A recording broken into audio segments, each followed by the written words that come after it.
మరి జరిగిన దాడిలో వాస్తవాలను ఆ ఫిల్మ్ ఏదైతే వీడియో బయటకు వచ్చిందో, ఎవరైతే అది దగ్గరగా ఉండి షూట్ చేసినారు, ఒక మనిషిని అమానవీయంగా దాడి చేసి కొడతా అంటే వాళ్ళని ఆ దాడి నుంచి తప్పించే ప్రయత్నం చేయాలా. అదే ఏబిఎన్కి సంబంధించినటువంటి ఇంకొక ఉద్యోగి కూడా అక్కడి నుంచి జారుకోవడం కూడా గమనిస్తూ ఉంది. మరి అతను అమానవీయంగా అతన్ని కొడతా అంటే ఎవరు రక్షించే ప్రయత్నం చేయలే, వీడియో తీస్తా అన్నారు. నేను ఆ దాడి కరెక్ట్ అని నేను చెప్పడంలే.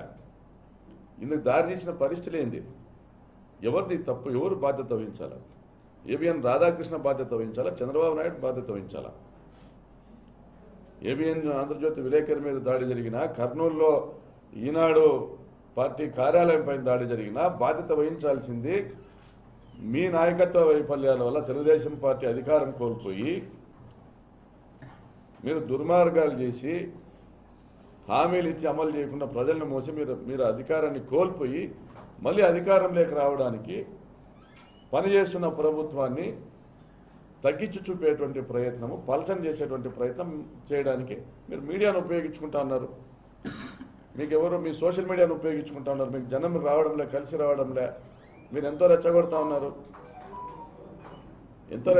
ఉన్నారు ప్రజల్ని. 9 పథకాలు వచ్చిన వ్యక్తికి 10వ పథకం రాకపోతే చూసారా మేము వస్తే ఇస్తామంటున్నారు.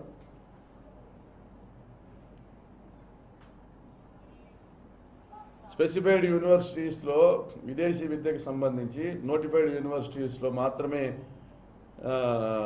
మేము డబ్బులు చెల్లిస్తాం, ఎన్ని కోట్లైనా అనేసి ప్రభుత్వం చెప్తా ఉంటే, మేము వస్తే ఎక్కడైనా ఇస్తామంటారు, మేము వస్తే ఏదైనా చేస్తామంటారు. ప్రజల్ని ఆశ కల్పించడము, మోసం చేయడము మీ విధానం. మరి మీలో నిజాయితీ ఉండి మీ పరిపాలన 21 సంవత్సరాలు సాగింది తెలుగుదేశం పార్టీ పరిపాలన. ఈరోజు కూడా మీరు చెప్పుకోవడానికి ఫలాంటి చేశామని కూడా ఏది చెప్పుకోవడానికి లేదు. మరి మీ వైఫల్యాల వల్ల మీరు అధికారం కోల్పోతే ఎందుకు ఆంధ్రజ్యోతి విలేకరులు దెబ్బలు తినాలా? మీకోసం తప్పుడు రాతలు రాసి ఎందుకు ఈనాడు విలేకరులు దెబ్బలు తినాలా? మీకోసం తప్పుడు రాతలు రాసి ఎందుకు నష్టపోవాలా ఆంధ్రజ్యోతి, టీవీ5, ఈనాడు విలేకరులు? మరి మీరు చేస్తున్నది ఏంది? తెలుగుదేశం పార్టీ కార్యాలయంలో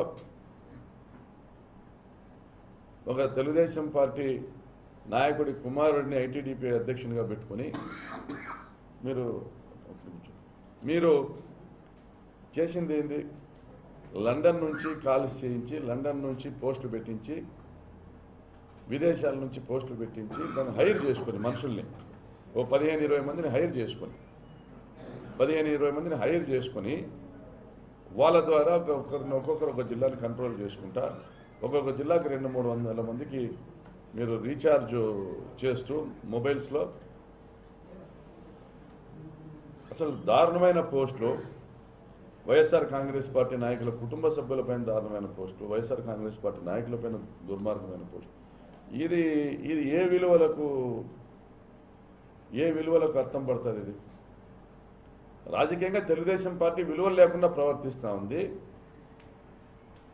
మీ వ్యాపార భాగస్వాములు, చంద్రబాబుకు వ్యాపార భాగస్వాములు తెలుగుదేశం పార్టీ అధికారంలో ఉంటే లబ్ధి పొందినటువంటి రామోజీరావు, లబ్ధి పొందినటువంటి రాధాకృష్ణ, లబ్ధి పొందినటువంటి టీవీ5 సంబమూర్తి తదితరుల కోసం, మీ లాభం కోసం మీ విలేకరులను బలెందుకు పెడుతున్నారు? మరి దీనికేం సమాధానం చెప్తారు? ఈనాడు పత్రిక రాసే ముందు నాకు కూడా 100 సార్లు అనిపించింటుంది, దుర్మార్గంగా మా మీద, మా కుటుంబ సభ్యుల మీద, మా తండ్రి గారి మీద దుర్మార్గంగా కూడా మీరు రాస్తా ఉన్నప్పుడు, సోషల్ మీడియాలో మీరు పెడతా ఉన్నప్పుడు నాకు కూడా అనిపించింటుంది. ఒక చదువుకున్న వ్యక్తిగా, బాధ్యత కలిగిన శాసనసభ్యుడిగా నన్ను నేను సంపాదించుకోగలిగా, దిగమింగకోగలిగా, బాధను అణుచుకోగలిగాం. మా కుటుంబంలో మా అమ్మను కూడా వదిలిపెట్టలే, మా నాన్నను వదిలిపెట్టలే, మా వదిలిని వదిలిపెట్టలే. అందరి మీద దుర్మార్గంగా గతంలో కేసులు పెట్టారు, ఇప్పుడు పత్రికలకు రాపించిన విషయాన్ని మేము ఎవరు కూడా మర్చిపోమే. మా మనసులో అది ఉంటుందే, ఎక్కడికి పోతుంది? మరి మా ఒక శాసనసభ్యుని కుటుంబాన్ని అన్యాయంగా బజార్కి ఇచ్చినప్పుడు, దుర్మార్గంగా బురద జల్లినప్పుడు ఆ శాసనసభ్యునితో పాటు పనిచేసే వేలాది మంది కార్యకర్తలకు ఆ నొప్పి ఉండదా? మా నాయకుడు జగన్మోహన్ రెడ్డి గారిని, జగన్మోహన్ రెడ్డి గారి సతీమణిని, వారి కుటుంబ సభ్యులపైన దుర్మార్గంగా మీరు వార్తలు రాయించినప్పుడు, వారి పిల్లల జీవితాలని కూడా ఇబ్బంది పెట్టేలా వార్తలు రాయించినప్పుడు ఇది మాకు ఆ బాధ కలగదా? గతంలో నేను కూడా మాట్లాడాను. నేను కూడా భారతమ్మ మీద ఇష్టానుసారము మీడియాలో వక్రీకరించి రాస్తే మాట్లాడాను. నేను కూడా మాకు నొప్పి కలగదా? మరి తప్పు ఎవరిది? Every action has its equal and opposite reaction ఉంటుంది. మరి ఎక్కడి నుంచి దీన్ని ఫుల్ స్టాప్ పెడదామని ఆలోచన చేస్తున్నారు, ఇంకా ప్రేరేపిస్తూ ఉన్నారు. ఇంకా నలుగురు విలేకరులు, ఆంధ్రజ్యోతి విలేకరులు నలుగురు చచ్చిపోతే బాగున్నాం, దీన్ని చూపించే రాష్ట్రం అంతా కూడా మేము ఈ విష ప్రచారం చేసి తెలుగుదేశం పార్టీ శ్రేణులన్నీ కూడా కలిపి జగన్మోహన్ రెడ్డి గారికి దాన్ని ఆపాదించి, వైఎస్ఆర్ కాంగ్రెస్ పార్టీ దాన్ని ఆపాదించి అధికారంలోకి వద్దామని శవరాజకీయాలు చేసే కూడా సిద్ధంగా ఉంది తెలుగుదేశం పార్టీ. మీడియా మిత్రులారా, ఒక్కటే చెప్తా ఉన్నాం, కృష్ణ మీద దాడి మేము ఖండిస్తూ ఉన్నాం. గతంలో కూడా చెప్పాం, ఇప్పుడు కూడా చెప్తున్నాం. కానీ ఆ దాడికి కారణమైన వాళ్ళ చంద్రబాబు నాయుడు, లోకేష్, రాధాకృష్ణ, రామోజీరావు మరియు సాంబమూర్తి, ఈ దాడికి కారణమైన వాళ్ళు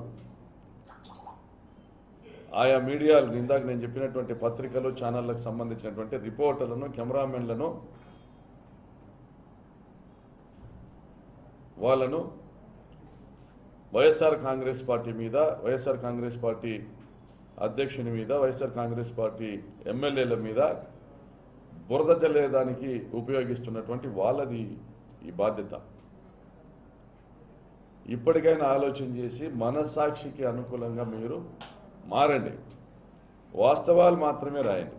తోపుదుర్తి ప్రకాష్ రెడ్డి అనే వాళ్ళ దగ్గర 2000 కోట్లు ఉందనేసి చంద్రబాబు నాయుడు మాట్లాడినారు. మరి ఏమి ఆధారాలతో మాట్లాడినారు, ఏం సాక్ష్యాలతో మాట్లాడినారు? దాన్ని అన్ని మీడియా ఛానళ్ళు, అన్ని పత్రికలు కూడా రాశాయి.